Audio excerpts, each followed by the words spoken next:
დღეს გაფრანჭული ვარ, იმიტომ რომ ეს ჩემი სტორიებს დაათრევენ ყველგან და ალბათ ამერიკაშიც უყურებენ State Department-ში და ხო არ ვაფიქრებინებ რომ რაღაცა ბანძი ხალი ქაქანებსო. ნუ TikTok-ებზე აღარა მახლაპარაკი. არც მაქვს TikTok-ი და არც მინდა რომ მქონდეს საშინელება ეს TikTok-ი. 22-ში მეგობრებო, ყველანი უნდა ვიყოთ მეგობარი აქტის მხარდასაჭერ მარშზე. ყველანი აბსოლუტურად. და თუ რატო ამას ხვალინდელ სტორში ყოველდღე დავდებ ამაზე სტორს 22-მდე. ყოველ დღე 22-ში უმაგრესი მარში. მეგობარი აქტის მხარდასაჭერი მარში, მეგობრებო. გადამწყვეტი მარში ჩვენთვის. ჩვენი ხმა უნდა მივაწვდინოთ ამერიკის ხელისუფლებას.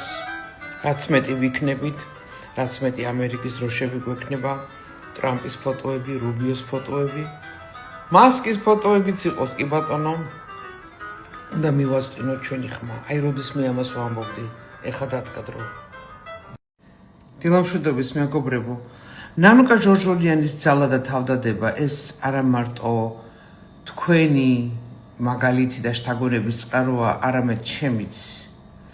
წარმოუდგენელია ის ძალა და ენერგია, რომელიც ამ ქალმა ჩადო თავის ფონდში და ის სიკეთე, ის საოცარი ღვთისმიერი საქმეები, რომელიც მან გააკეთა ამ ფონდის საშუალებით და ჩვენი დახმარებით.